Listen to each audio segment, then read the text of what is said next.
أعوذ بالله من الشيطان الرجيم. بسم الله الرحمن الرحيم. ألف لام ميم.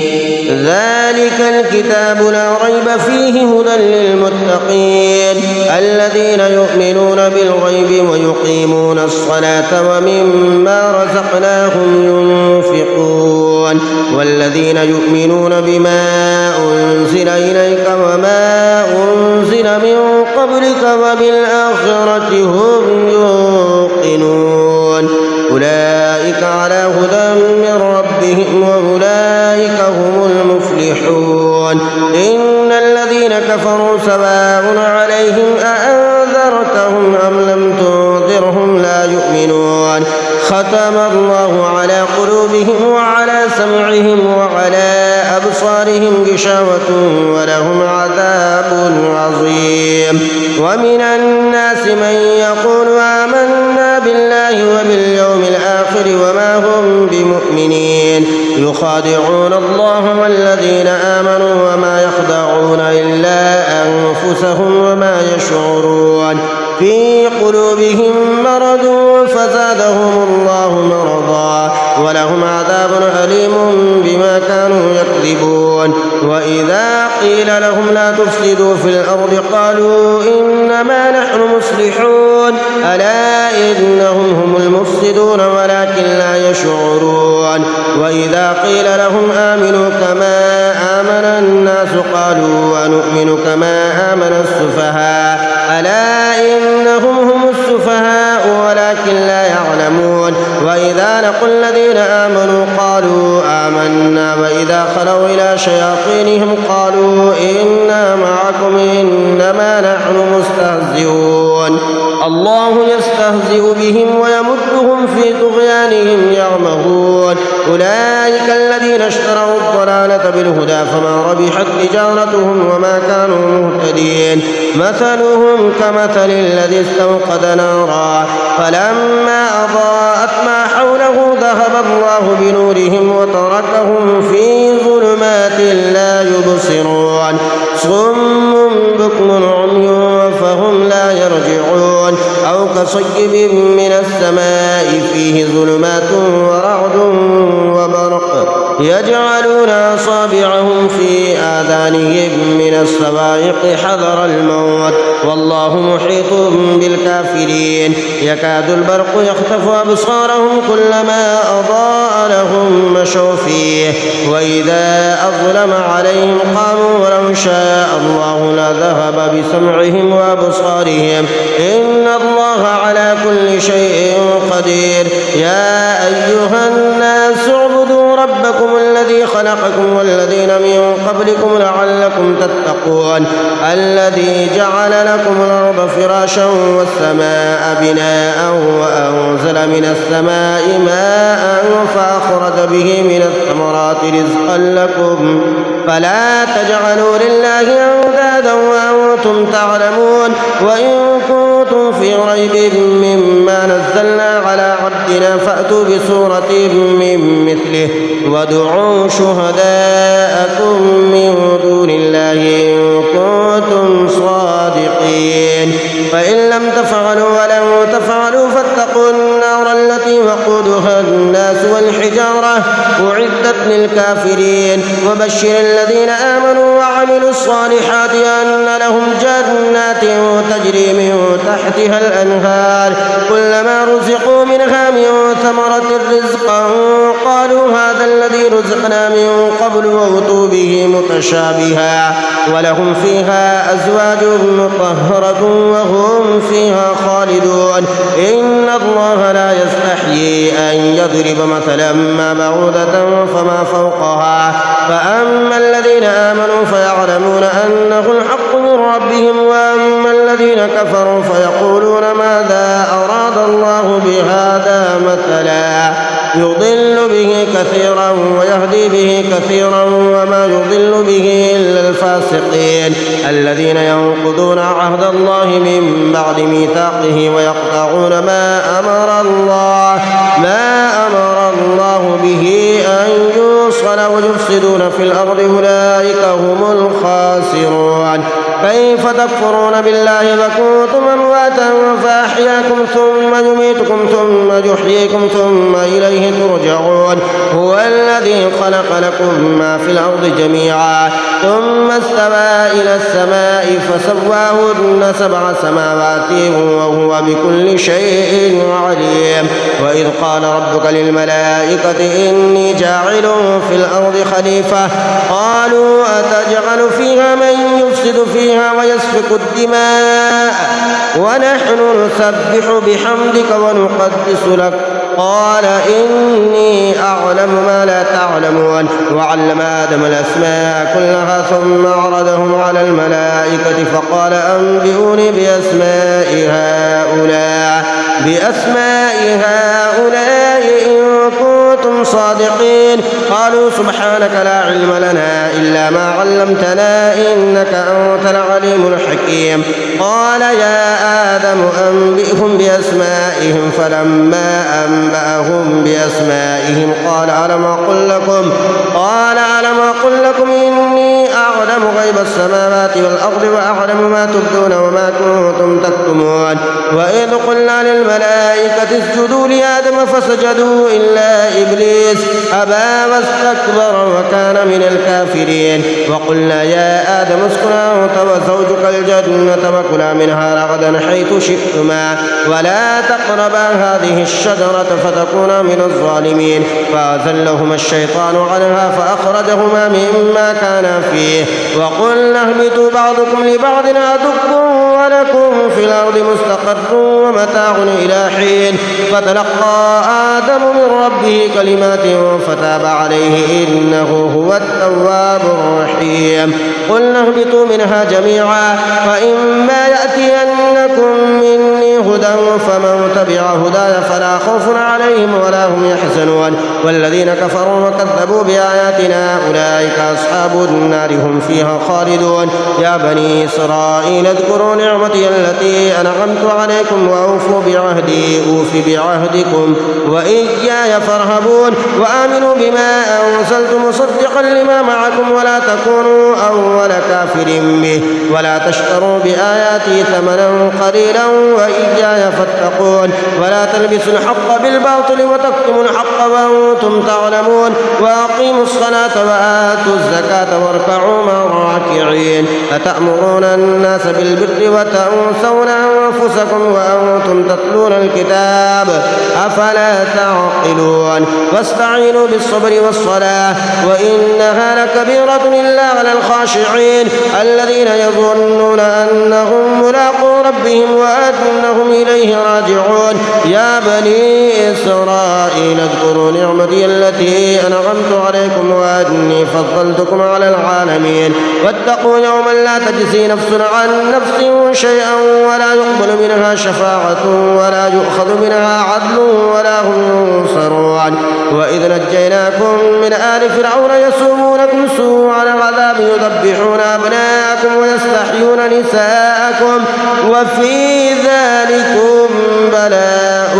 من ربكم عظيم. وإذ فرقنا بكم البحر فأنجيناكم وأغرقنا آل فرعون وأنتم تنظرون. وإذ واعدنا موسى 40 ليلة ثم اتخذتم العجل من بعده وأنتم ظالمون ثم عفونا عنكم من بعد ذلك لعلكم تشكرون. وإذا آتينا موسى الكتاب والفرقان لعلكم تهتدون. وإذ قال موسى لقومه يا قوم إنكم ظلمتم أنفسكم باتخاذكم العجل فتوبوا إلى بارئكم فاقتلوا أنفسكم ذلكم خير لكم عند بارئكم فتاب عليكم إنه هو التواب الرحيم. وإذ قلتم يا موسى لن نؤمن لك حتى نرى الله جهرة فأخذتكم الصاعقة وأنتم تنظرون ثم بعثناكم من بعد موتكم لعلكم تشكرون. وظللنا عليكم الغمام وأنزلنا عليكم المن والسلوى كلوا من طيبات ما رزقناكم وما ظلمونا ولكن كانوا أنفسهم يظلمون. تكتمون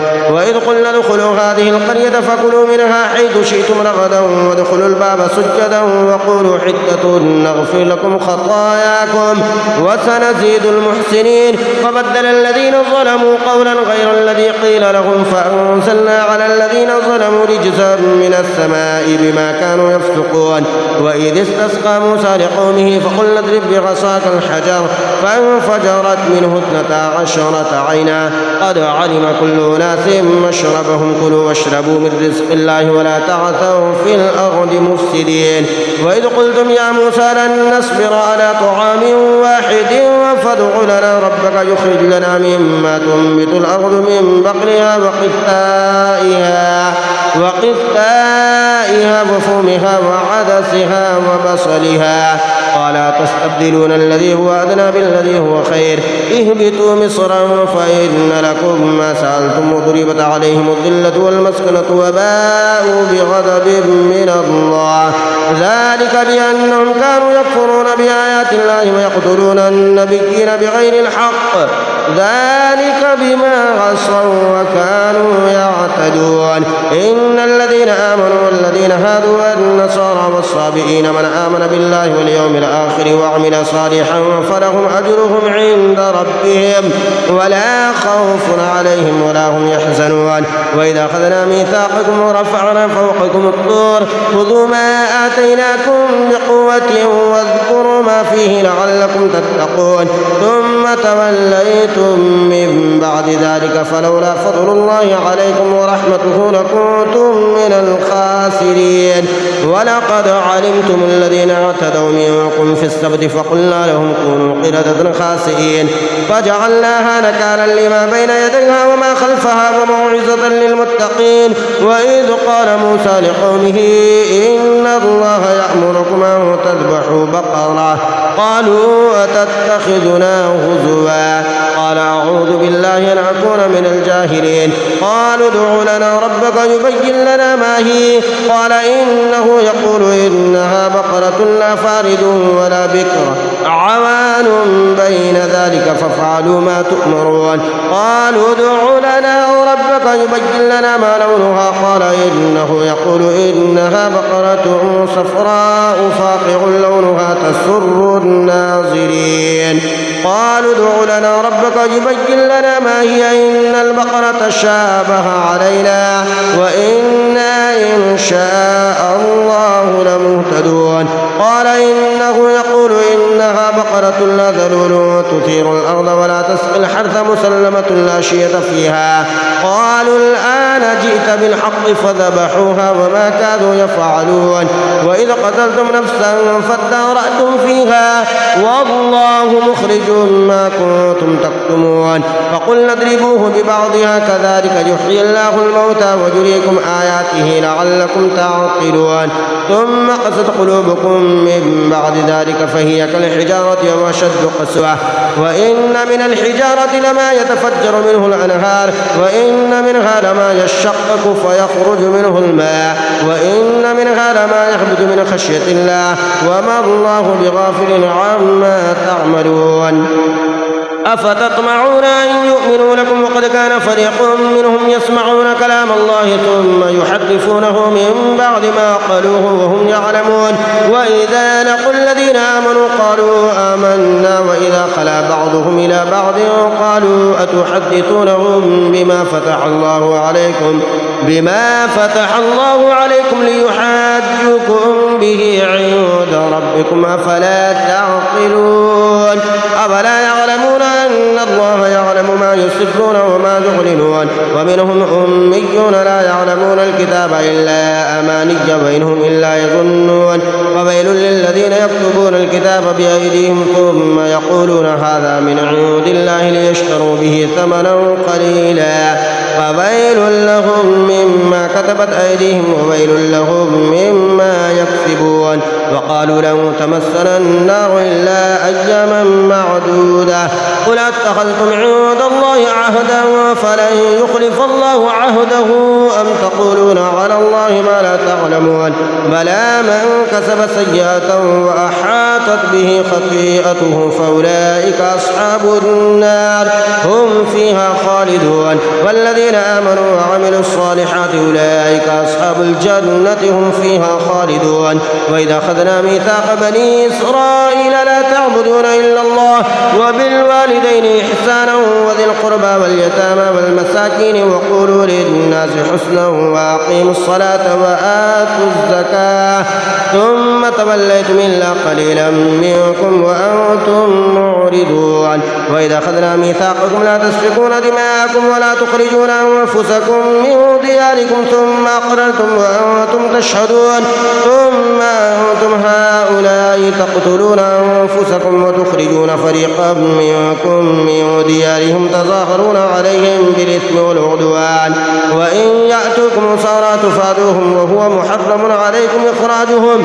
أفتؤمنون ببعض الكتاب وتكفرون ببعض فما جزاء من يفعل ذلك منكم إلا خزي في الحياة الدنيا ويوم القيامة يردون إلى أشد العذاب وما الله بغافل عما تعملون. أولئك الذين اشتروا الحياة الدنيا بالآخرة فلا يخفف عنهم العذاب ولا هم ينصرون. ولقد آتينا موسى الكتاب وقفينا من بعده بالرسل وآتينا عيسى ابن مريم البينات وأيدناه بروح القدس أفكلما جاءكم رسول بما لا تهوى أنفسكم استكبرتم ففريقا كذبتم وفريقا تقتلون. وقالوا قلوبنا غلف بل لعنهم الله بكفرهم فقليلا ما يؤمنون. ولما جاءهم كتاب من عند الله مصدق لما معهم وكانوا من قبل يستفتحون على الذين كفروا فلما جاءهم ما عرفوا كفروا به فلعنة الله على الكافرين. بئس ما اشتروا به أنفسهم أن يكفروا بما أنزل الله بغيا أن ينزل الله من فضله على من يشاء من عباده فباءوا بغضب على غضب وللكافرين عذاب مهين. وإذا قيل لهم آمنوا بما أنزل الله قالوا نؤمن بما أنزل علينا ويكفرون بما وراءه وهو الحق مصدقا لما معهم قل فلم تقتلون أنبياء الله من قبل إن كنتم مؤمنين. ولقد جاءكم موسى بالبينات ثم اتخذتم العجل من بعده وأنتم ظالمون. وإذا أخذنا ميثاقكم ورفعنا فوقكم الطور خذوا ما آتيناكم بقوة واسمعوا قالوا سمعنا وعصينا وأشربوا في قلوبهم العجل بكفرهم قل بئس ما يأمركم به إيمانكم إن كنتم مؤمنين. قل إن كانت لكم الدار الآخرة عند الله خالصة من دون الناس فتمنوا الموت إن كنتم صادقين ولن يتمنوه أبدا بما قدمت أيديهم والله عليم بالظالمين. ولتجدنهم أحرص الناس على حياة ومن الذين أشركوا يود أحدهم لو يعمر 1000 سنة وما هو بمزحزحه من العذاب أن يعمر والله بصير بما يعملون. قل من كان عدوا لجبريل فإنه نزله على قلبك بإذن الله مصدقا لما بين يديه وهدى وبشرى للمؤمنين. من كان عدوا لله وملائكته ورسله وجبريل وميكال فإن الله عدو للكافرين. ولقد أنزلنا إليك آيات بينات وما يكفر بها إلا الفاسقون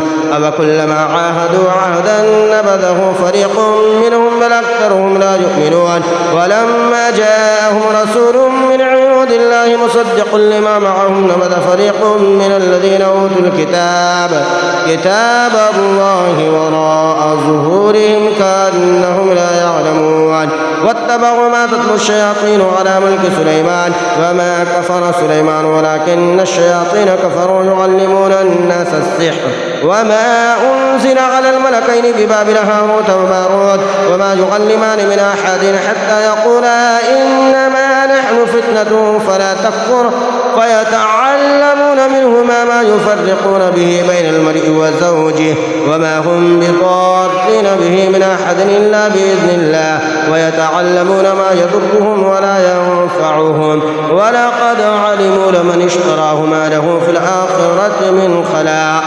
ولبئس ما شروا به أنفسهم لو كانوا يعلمون ولو أنهم آمنوا واتقوا لمثوبة من عند الله خير لو كانوا يعلمون يا أيها الذين آمنوا لا تقولوا راعنا وقولوا انظرنا واسمعوا وللكافرين عذاب أليم ما يود الذين كفروا من أهل الكتاب ولا المشركين أن ينزل عليكم من خير من ربكم والله يختص برحمته من يشاء والله ذو الفضل العظيم ما ننسخ من آية أو ننسها نأتي بخير منها أو مثلها ألم تعلم أن الله على كل شيء قدير ألم تعلم أن الله له ملك السماوات والأرض وما لكم من دون الله من ولي ولا نصير أم تريدون أن تسألوا رسولكم كما سئل موسى من قبل ومن يتبدل الكفر بالإيمان فقد ضل سواء السبيل ود كثير من أهل الكتاب لو يردونكم من بعد إيمانكم كفارا حسدا من عند أنفسهم من بعد ما تبين لهم الحق فاعفوا واصفحوا حتى يأتي الله بأمره إن الله على كل شيء قدير وأقيموا الصلاة وآتوا الزكاة وما تقدموا لأنفسكم من خير تجدوه عند الله إن الله بما تعملون بصير وقالوا لن يدخل الجنة إلا من كان هودا أو نصارى تلك أمانيهم قل هاتوا برهانكم إن كنتم صادقين فلا من أسلم وجهه لله وهو محسن فله أجره عند ربه ولا خوف عليهم ولا هم يحزنون وقالت اليهود ليست النصارى على شيء وقالت النصارى ليست اليهود على شيء وهم يتلون الكتاب كذلك قال الذين لا يعلمون مثل قولهم فالله يحكم بينهم يوم القيامة فيما كانوا فيه يختلفون ومن أظلم ممن منع مساجد الله أن يذكر فيها اسمه وسعى في خرابها أولئك ما كان لهم أن يدخلوها إلا خائفين لهم في الدنيا خزي ولهم في الآخرة عذاب عظيم ولله المشرق والمغرب فأينما تولوا فثم وجه الله إن الله واسع عليم وقالوا اتخذ الله ولدا سبحانه بل له ما في السماوات والأرض كل له قانتون بديع السماوات والأرض وإذا قضى أمرا فإنما يقول له كن فيكون وقال الذين لا يعلمون لولا يكلمنا الله أو تأتينا آية كذلك قال الذين من قبلهم مثل قولهم تشابهت قلوبهم قد بينا الآيات لقوم يوقنون إنا أرسلناك بالحق بشيرا ونذيرا ولا تسأل عن أصحاب الجحيم ولن ترضى عنك اليهود ولا النصارى حتى تتبع ملتهم قل إن هدى الله هو الهدى ولئن اتبعت أهواءهم بعد الذي جاءك من العلم ما لك من الله من ولي ولا نصير الذين آتيناهم الكتاب يتلونه حق تلاوته أولئك يؤمنون به ومن يكفر به فأولئك هم الخاسرون يا بني إسرائيل اذكروا نعمتي التي أنعمت عليكم وأني فضلتكم على العالمين واتقوا يوما لا تجزي نفس عن نفس شيئا ولا يقبل منها عدل ولا تنفعها شفاعة ولا هم ينصرون وإذ ابتلى إبراهيم ربه بكلمات فأتمهن قال إني جاعلك للناس إماما قال ومن ذريتي قال لا ينال عهد الظالمين وإذ جعلنا البيت مثابة للناس وأمنا واتخذوا من مقام إبراهيم مصلى وعهدنا إلى إبراهيم وإسماعيل أن طهرا بيتي للطائفين والعاكفين والركع السجود وإذ قال إبراهيم رب اجعل هذا بلدا آمنا وارزق أهله من الثمرات من آمن منهم بالله واليوم الآخر قال ومن كفر فأمتعه قليلا ثم أضطره إلى عذاب النار وبئس المصير وإذ يرفع إبراهيم القواعد من البيت وإسماعيل ربنا تقبل منا إنك أنت السميع العليم ربنا واجعلنا مسلمين لك ومن ذريتنا أمة مسلمة لك وأرنا مناسكنا وتب علينا إنك أنت التواب الرحيم ربنا وبعث فيهم رسولا منهم يتلو عليهم آياتك ويعلمهم الكتاب والحكمة ويزكيهم إنك أنت العزيز الحكيم ومن يرغب عن ملة إبراهيم إلا من سفه نفسه ولقد اصطفيناه في الدنيا وإنه في الآخرة لمن الصالحين إذ قال له ربه أسلم قال أسلمت لرب العالمين ووصى بها إبراهيم بنيه ويعقوب يا بني إن الله اصطفى لكم الدين فلا تموتن إلا وأنتم مسلمون أم كنتم شهداء إذ حضر يعقوب الموت إذ قال لبنيه ما تعبدون من بعدي قالوا نعبد إلهك وإله آبائك إبراهيم وإسماعيل وإسحاق إلها واحدا ونحن له مسلمون تلك أمة قد خلت لها ما كسبت ولكم ما كسبتم ولا تسألون عما كانوا يعملون وقالوا كونوا هودا أو نصارى تهتدوا قل بل ملة إبراهيم حنيفا وما كان من المشركين قولوا آمنا بالله وما أنزل إلينا وما أنزل إلى إبراهيم وإسماعيل وإسحاق ويعقوب والأسباط وما أوتي موسى وعيسى وما أوتي النبيون من ربهم لا نفرق بين أحد منهم ونحن له مسلمون فإن آمنوا بمثل ما آمنتم به فقد اهتدوا وإن تولوا فإنما هم في شقاق فسيكفيكهم الله وهو السميع العليم صبغة الله ومن أحسن من الله صبغة ونحن له عابدون قل أتحاجوننا في الله وهو ربنا وربكم ولنا أعمالنا ولكم أعمالكم ونحن له مخلصون أم تقولون إن إبراهيم وإسماعيل وإسحاق ويعقوب والأسباط كانوا هودا أو نصارى قل أنتم أعلم أم الله ومن أظلم ممن كتم شهادة عنده من الله وما الله بغافل عما تعملون تلك أمة قد خلت لها ما كسبت ولكم ما كسبتم ولا تسألون عما كانوا يعملون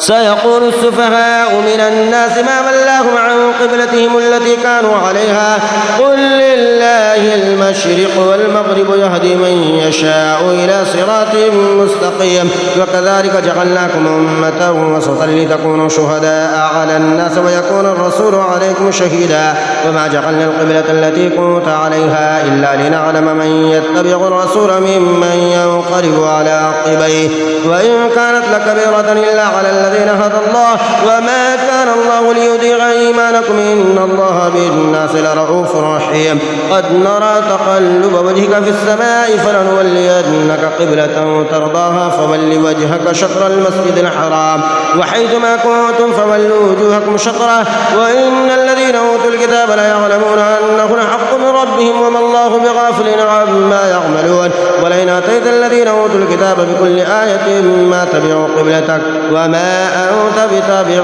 قبلتهم وما بعضهم بتابع قبلة بعض ولئن اتبعت أهواءهم من بعد ما جاءك من العلم إنك إذا لمن الظالمين الذين آتيناهم الكتاب يعرفونه كما يعرفون أبناءهم وإن فريقا منهم ليكتمون الحق وهم يعلمون الحق من ربهم ربك فلا تكونن من الممترين ولكل وجهة هو موليها فاستبقوا الخيرات أينما تكونوا يأتي بكم الله جميعا إن الله على كل شيء قدير ومن حيث خرجت فول وجهك شطر المسجد الحرام وإنه للحق من ربك وما الله بغافل عما تعملون ومن حيث خرجت فول وجهك شطر المسجد الحرام وحيث ما كنتم فولوا وجوهكم شطره لئلا يكون للناس عليكم حجة إلا الذين ظلموا منهم فلا تخشوهم واخشوني ولأتم نعمتي عليكم ولعلكم تهتدون فما أرسلنا فيكم رسولا منكم يتلو عليكم آياتنا ويزكيكم ويعلمكم الكتاب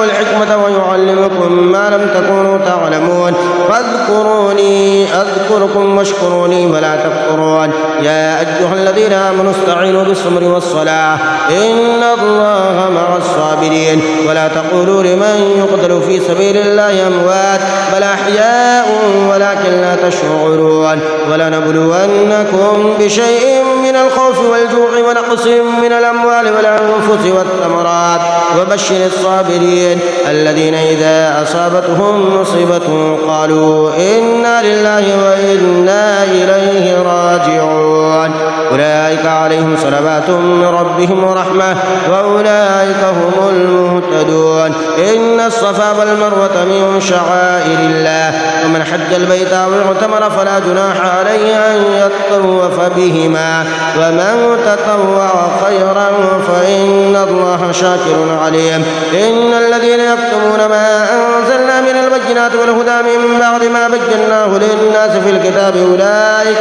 يلعنهم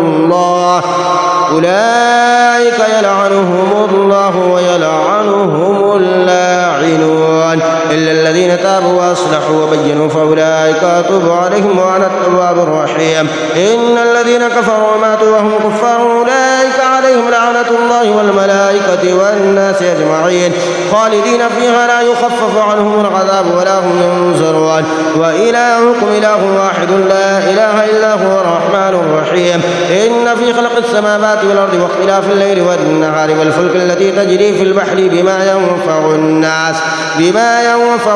وما أنزل الله من السماء من ماء فأحيا به الأرض بعد موتها وبث فيها من كل دابة وتصريف الرياح والسحاب المسخر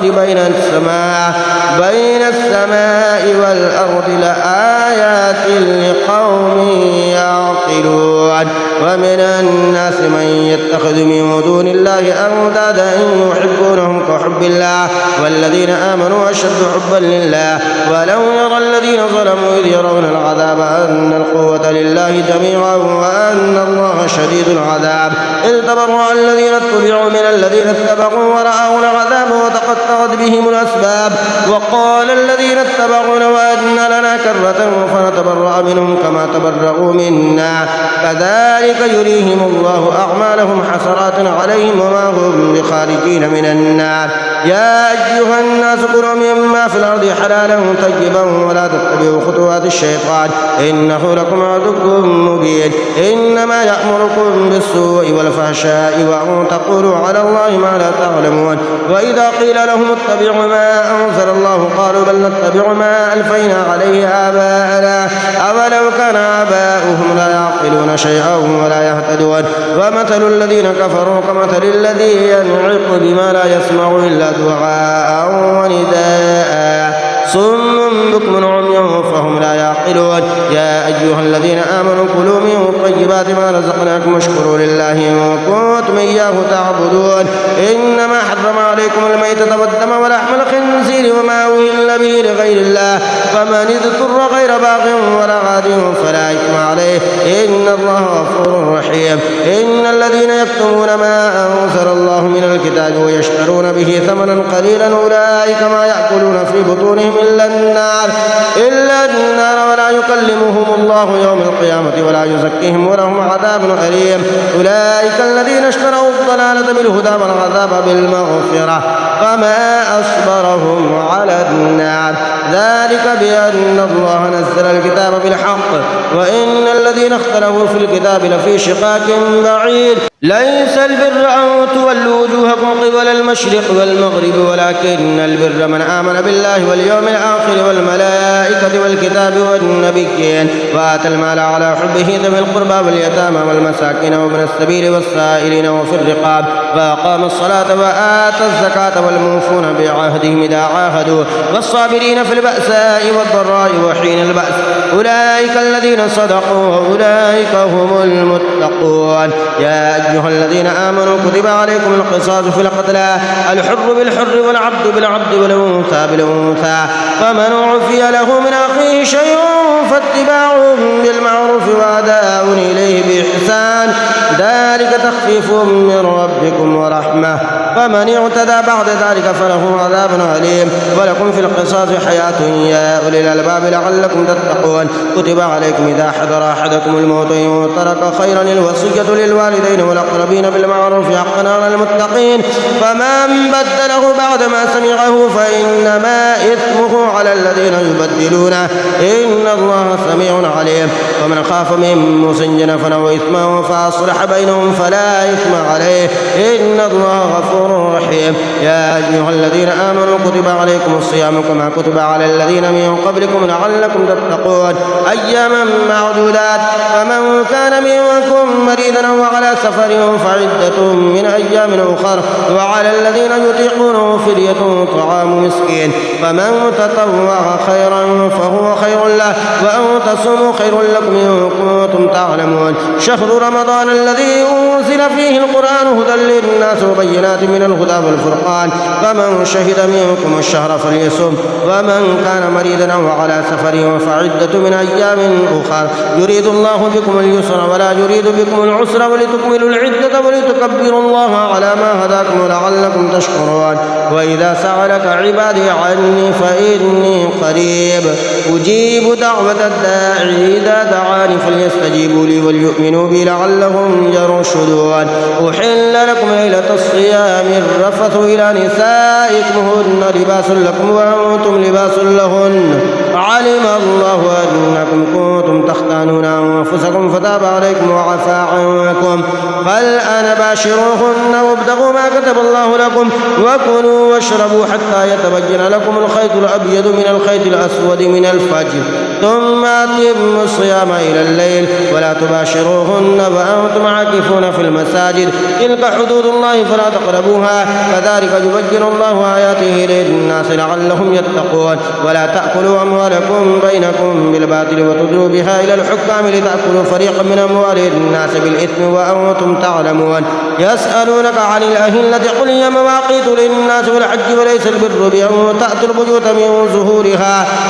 ظهورها ولكن البر من اتقى وأتوا البيوت من أبوابها واتقوا الله لعلكم تفلحون. وقاتلوا في سبيل الله الذين يقاتلونكم ولا تعتدوا إن الله لا يحب المعتدين. واقتلوهم حيث ثقفتموهم وأخرجوهم من حيث أخرجوكم والفتنة أشد من القتل ولا تقاتلوهم عند المسجد الحرام حتى يقاتلوكم فيه فإن قاتلوكم فاقتلوهم كذلك جزاء الكافرين فإن انتهوا فإن الله غفور رحيم. وقاتلوهم حتى لا تكون فتنة ويكون الدين لله فإن انتهوا فلا عدوان إلا على الظالمين. الشهر الحرام بالشهر الحرام والحرمات قصاص فمن اعتدى عليكم فاعتدوا عليه بمثل ما اعتدى عليكم واتقوا الله واعلموا أن الله مع المتقين. وأنفقوا في سبيل الله ولا تلقوا بأيديكم إلى التهلكة وأحسنوا إن الله يحب المحسنين. وأتموا الحج والعمرة لله فإن أحصرتم فما استيسر من الهدي ولا تحلقوا رؤوسكم حتى يبلغ الهدي محله فمن كان منكم مريضا أو به أذى من رأسه ففدية من صيام أو صدقة أو نسك فإذا أمنتم فمن تمتع بالعمرة إلى الحج فما استيسر من الهدي فمن لم يجد فصيام 3 أيام وفي الحج و7 إذا رجعتم تلك 10 كاملة ذلك لمن لم يكن أهله حاضر المسجد الحرام واتقوا الله واعلموا أن الله شديد العقاب. الحج أشهر معلومات معلومات، ومن فرض فيهن الحج فلا رفث ولا فسوق ولا جدال في الحج، وما تفعلوا من خير يعلمه الله، وتزودوا فإن خير الزاد التقوى، واتقون يا أولي الألباب. ليس عليكم جناح أن تبتغوا فضلا من ربكم، فإذا أفضتم من عرفات فاذكروا الله عند المشعر الحرام، واذكروه كما هداكم وإن كنتم من قبله لمن الضالين.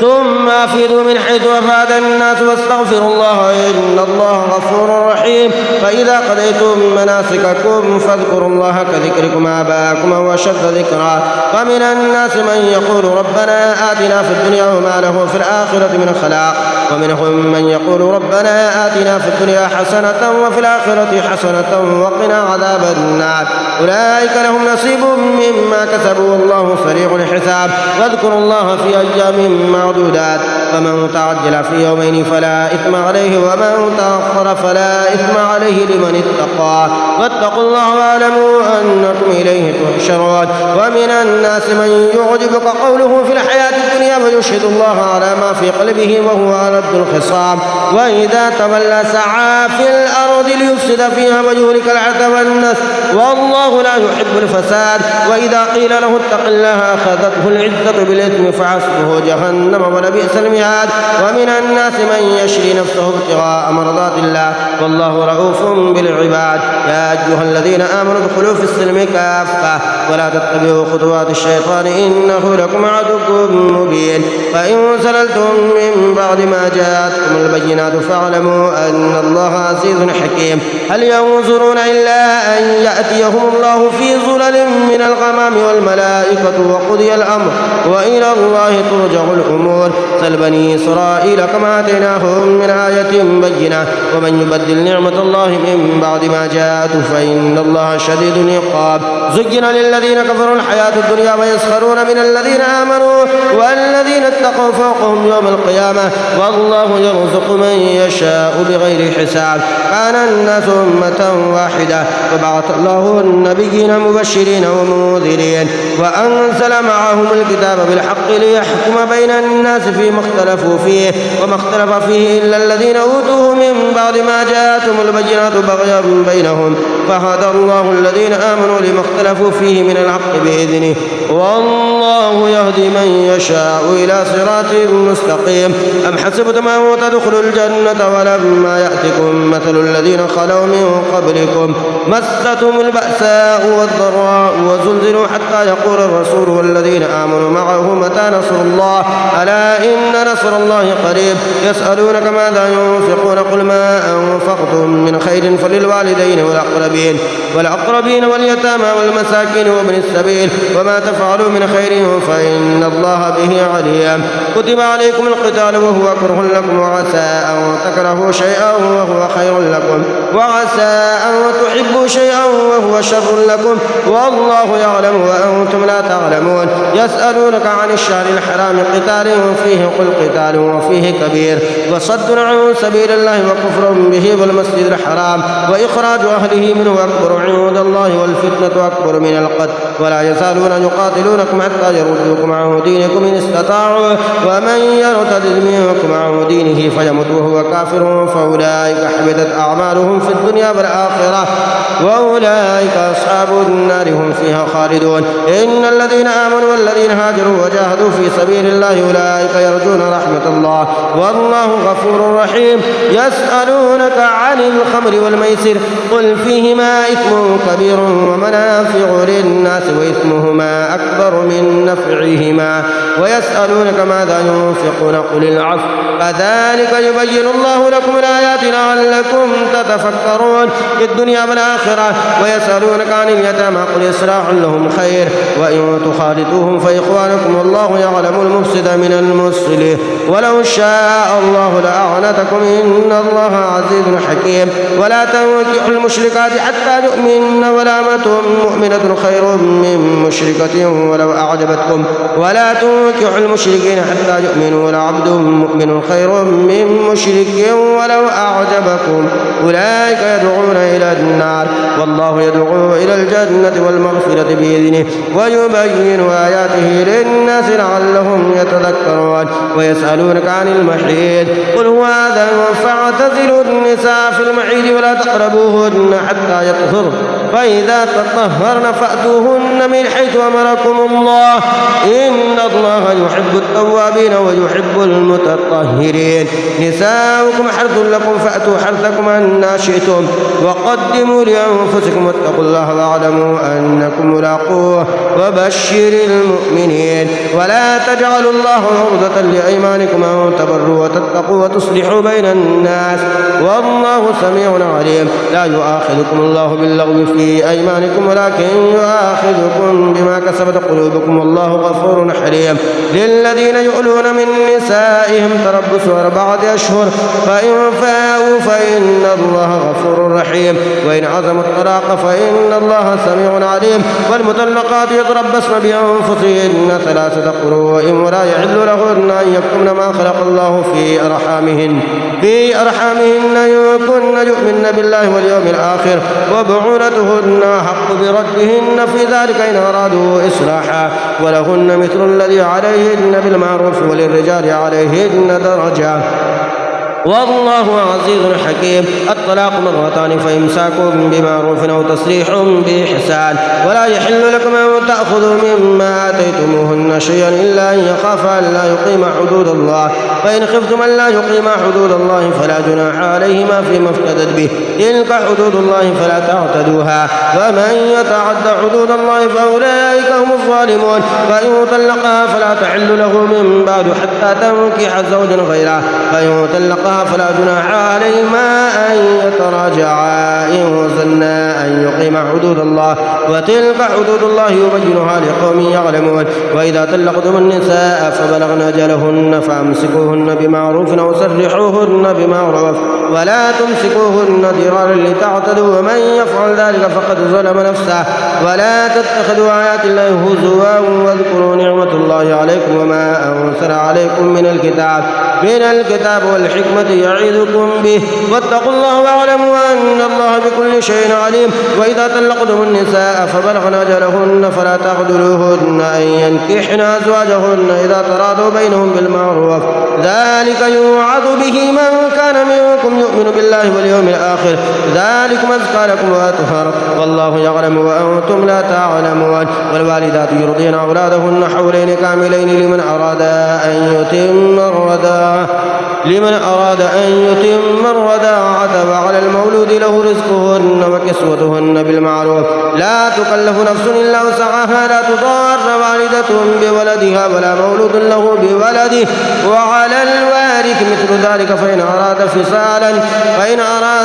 فصالا أن تراض منهما وتشاور فلا جناح عليهما. وإن أردتم أن تسترضعوا أولادكم فلا جناح عليكم إذا سلمتم ما آتيتم بالمعروف واتقوا الله واعلموا أن الله بما تعملون بصير. والذين يتوفون منكم ويذرون أزواجا يتربصن بأنفسهن 4 أشهر و10 فإذا بلغن أجلهن فلا جناح عليكم فيما فعلن في أنفسهن بالمعروف والله بما تعملون خبير. ولا جناح عليكم فيما عرضتم به من خطبة النساء أو أقنعتم في أنفسكم علم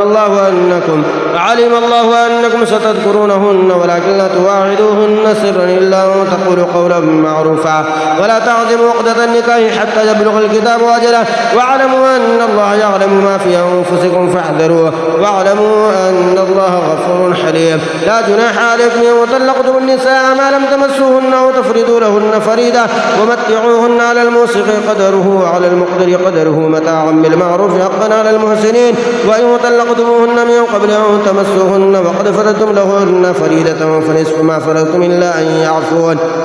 يعفون أو يعفو الذي بيده عقدة النكاح وأن تعفوا أقرب للتقوى ولا تنسوا الفضل بينكم إن الله بما تعملون بصير. حافظوا على الصلوات والصلاة الوسطى وقوموا لله قانتين. فإن خفتم فرجالا أو ركبانا فإذا أمنتم فاذكروا الله كما علمكم ما لم تكونوا تعلمون. والذين يتوفون منكم ويذرون أزواجا وصية لأزواجهم متاعا إلى الحول غير إخراج فإن خرجن فلا جناح عليكم فيما فعلن في أنفسهن من معروف والله عزيز حكيم. وللمطلقات متاع بالمعروف حقا على المتقين كذلك يبين الله لكم آياته لعلكم تعقلون. ألم تر إلى الذين خرجوا من ديارهم وهم ألوف حذر الموت فقال لهم الله موتوا ثم أحياهم إن الله لذو فضل على الناس ولكن أكثر الناس لا يشكرون. وقاتلوا في سبيل الله واعلموا أن الله سميع عليم. ما هو ذا الذي يقرض الله قرضا حسنا فيضاعفه له أضعافا كثيرا والله يقبض ويبسط وإليه ترجعون. ألم تر إلى الملأ من بني إسرائيل من بعد موسى إذ قالوا لنبي له ابعث لنا ملكا نقاتل في سبيل الله قال هل عسيتم إن كتب عليكم القتال ولا تقاتلوا قالوا وما لنا ألا نقاتل في سبيل الله وقد خرجنا من ديارنا وأبنائنا فلما كتب عليهم القتال تولوا إلا قليلا منهم والله عليم بالظالمين. وقال لهم نبيهم إن الله قد بعث لكم طالوت ملكا قالوا أنى يكون له الملك علينا ونحن أحق بالملك منه ولم يؤت سعة من المال قال إن الله اصطفاه عليكم وزاده بسطة في العلم والجسم والله يؤتي ملكه من يشاء والله واسع عليم. وقال لهم نبيهم إن آية ملكه أن يأتيكم التابوت فيه سكينة من ربكم وبقية مما ترك آل موسى وآل هارون تحمله الملائكة إن في ذلك لآية لكم إن كنتم مؤمنين. فلما فصل طالوت بالجنود قال إن الله مبتليكم بنهر فمن شرب منه فليس مني ومن لم يطعمه فإنه مني إلا من اغترف غرفة بيده فشربوا منه إلا قليلا منهم فلما جاوزه هو والذين آمنوا معه قالوا لا طاقة لنا اليوم بجالوت وجنوده قال الذين يظنون أنهم ملاقوا الله كم من فئة قليلة غلبت فئة كثيرة بإذن الله والله مع الصابرين. ولما برزوا لجالوت وجنوده قالوا ربنا أفرغ علينا صبرا وثبت أقدامنا وانصرنا على القوم الكافرين فهزموهم بإذن الله. وقتل داود جالوت وآتاه الله الملك والحكمة وعلمه مما يشاء ولولا دفع الله الناس بعضهم ببعض لفسدت الأرض ولكن الله ذو فضل على العالمين. تلك آيات الله نتلوها عليك بالحق وإنك لمن المرسلين. تلك الرسل فضلنا بعضهم على بعض منهم من كلم الله ورفع بعضهم درجات وآتينا عيسى ابن مريم البينات وأيدناه بروح القدس ولو شاء الله ما اقتتل الذين من بعدهم من بعد ما جاءتهم البينات ولكن اختلفوا فمنهم من آمن ومنهم من كفر ولو شاء الله ما اقتتلوا ولكن الله يفعل ما يريد. يا أيها الذين آمنوا أنفقوا مما رزقناكم من قبل أن يأتي يوم لا بيع فيه ولا خلة ولا شفاعة والكافرون هم الظالمون. الله لا إله إلا هو الحي القيوم لا تأخذه سنة ولا نوم له ما في السماوات وما في الأرض من ذا الذي يشفع عنده إلا بإذنه يعلم ما بين أيديهم وما خلفهم ولا يحيطون بشيء من علمه إلا بما شاء وسع كرسيه السماوات والأرض ولا يؤوده حفظهما وهو العلي العظيم. لا إكراه في الدين قد تبين الرشد من الغي فمن يكفر بالطاغوت ويؤمن بالله فقد استمسك بالعروة الوثقى لا انفصام لها والله سميع عليم. الله ولي الذين آمنوا يخرجهم من الظلمات إلى النور والذين كفروا أولياؤهم الطاغوت يخرجونهم من النور إلى الظلمات أولئك أصحاب النار هم فيها خالدون. ألم تر إلى الذي حاج إبراهيم في ربه أن آتاه الله الملك إذ قال إبراهيم ربي الذي يحيي ويميت قال أنا أحيي وأميت قال إبراهيم فإن الله يأتي بالشمس من المشرق فأت بها من المغرب فبهت بهت الذي كفر والله لا يهدي القوم الظالمين. أو كالذي مر على قرية وهي خاوية على عروشها قال أنى يحيي هذه الله بعد موتها فأماته الله 100 عام ثم بعثه قال كم لبثت؟ قال لبثت يوما أو بعض يوم قال بل لبثت 100 عام فانظر إلى طعامك وشرابك لم يتسنه وانظر إلى حمارك ولنجعلك آية للناس وانظر إلى العظام كيف ننشزها ثم نكسوها لحما فلما تبين له قال أعلم أن الله على كل شيء قدير. وإذ قال إبراهيم رب أرني كيف تحيي الموتى قال أفلم تؤمن قال بلى ولكن ليطمئن قلبي قال فخذ 4 من الطير فصرهن إليك ثم اجعل على كل جبل منهن جزءا ثم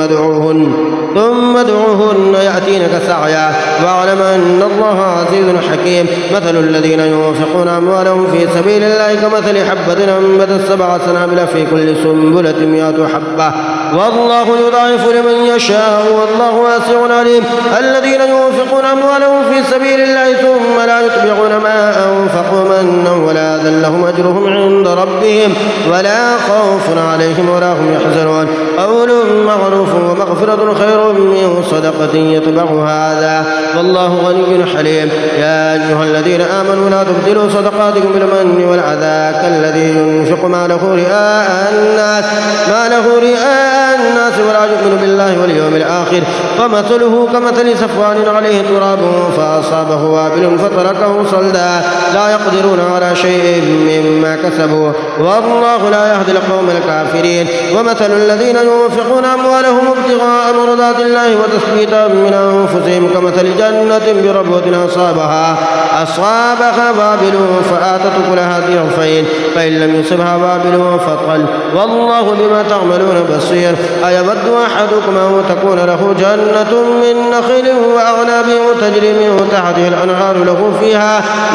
فيها من كل الثمرات وأصابه الكبر وله ذرية ضعفاء فأصابها إعصار فيه نار فاحترقت كذلك يبين الله لكم الآيات لعلكم تتفكرون. يا أيها الذين آمنوا أنفقوا من طيبات ما كسبتم ومما أخرجنا لكم من الأرض ولا تيمموا الخبيث منه تنفقون ولستم بآخذه إلا أن تغمضوا فيه واعلموا أن الله غني حميد. الشيطان يعدكم الفقر ويأمركم بالفحشاء والله يعدكم مغفرة منه وفضلا والله واسع عليم. يؤتي الحكمة من يشاء ومن يؤتي الحكمة فقد أوتي خيرا كثيرا وما يذكر إلا أولو الألباب. وما أنفقتم من نفقة أو نذرتم من نذر فإن الله يعلمه وما للظالمين من أنصار. إن تبدوا الصدقات فنعما هي وإن تخفوها وتؤتوا الفقراء فهو خير لكم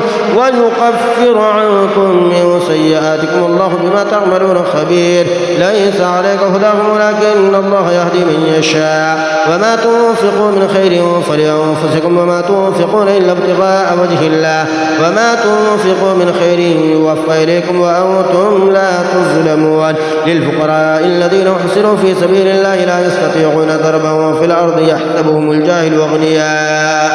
أغنياء من التعفف تعرفهم بسماهم لا يسألون الناس إلحافا وما تنفقوا من خير فإن الله به عليم. الذين ينفقون أموالهم بالليل والنهار سرا وعلانية فلهم أجرهم عند ربهم ولا خوف عليهم ولا هم يحزنون. الذين يأكلون الربا لا يقومون إلا كما يقوم الذي يتخبطه الشيطان من المس ذلك بأنهم قالوا إنما البيع مثل الربا وأحل الله البيع وحرم الربا فمن جاءه موعظة من ربه فانتهى فله ما سلف وأمره إلى الله ومن عاد فأولئك أصحاب النار هم فيها خالدون. يمحق الله الربا ويربي الصدقات والله لا يحب كل كفار أثيم. إن الذين آمنوا وعملوا الصالحات وأقاموا الصلاة وآتوا الزكاة لهم أجرهم عند ربهم ولا خوف عليهم ولا هم يحزنون. يا أيها الذين آمنوا اتقوا الله وذروا ما بقي من الربا إن كنتم مؤمنين فإن لم تفعلوا تفعلوا فأذنوا بحرب من الله ورسوله وإن تبتم فلكم رؤوس أموالكم لا تظلمون ولا تظلمون وإن كان ذو عسرة فنظرة إلى ميسرة وأن تصدقوا خير لكم إن كنتم تعلمون واتقوا يوما ترجعون فيه إلى الله ثم توفى كل نفس ما كسبت وهم لا يظلمون يا أيها الذين آمنوا إذا تداينتم بدين إلى أجل مسمى فاكتبوه وليكتب بينكم كاتب بالعدل ولا يأبى كاتب أن يكتب كما علمه الله فليكتب وليملل الذي عليه الحق وليتق الله ربه ولا يبخس منه شيئا فإن كان الذي عليه الحق سفيها أو ضعيفا أو لا يستطيع أن يمل هو فليملل وليه بالعدل واستشهدوا شهيدين من رجالكم فإن لم يكونا رجلين فرجل وامرأتان ممن ترضون من الشهداء أو تدل إحداهما فتذكر إحداهما الأخرى ولا يأبى الشهداء إذا ما دعوا ولا تسأموا أن تكتبوه صغيرا أو كبيرا إلى أجله ذلك مقصد عند الله وأقوم للشهادة وأدنى ألا ترتابوا إلا أن تكون تجارة حاضرة تديرونها بينكم فليس عليكم جناح ألا تكتبوها وأشهدوا إذا تبايعتم ولا يضار كاتب ولا شهيد وإن تفعلوا فإنه فسوق بكم واتقوا الله ويعلمكم الله والله بكل شيء عليم وإن كنتم على سفر ولم تجدوا كاتبا فرهان مقبوضة فإن أمن بعضكم بعضا فليؤدي الذي ائتمن أمانته وليتق الله ربه ولا تكتموا الشهادة ومن يكتمها فإنه آثم قلبه والله بما تعملون عليم لله ما في السماوات وما في الأرض وإن تبدوا ما في أنفسكم أو تخفوه يحاسبكم به الله ويغفر لمن يشاء ويعذب من يشاء والله على كل شيء قدير آمن الرسول بما أنزل إليه من ربه والمؤمنون كلنا آمن بالله وملائكته وكتبه ورسله لا نفرق بين أحد من رسله وقالوا سمعنا وأطعنا غفرانك ربنا وإليك المصير لا يكلف الله نفسا إلا وسعها لها ما كسبت وعليها ما اكتسبت ربنا لا تؤاخذنا إن نسينا أو أخطأنا ربنا ولا تحمل علينا إصرا كما حملته على الذين من قبلنا ربنا ولا تحملنا ما لا طاقة لنا به واعف عنا واغفر لنا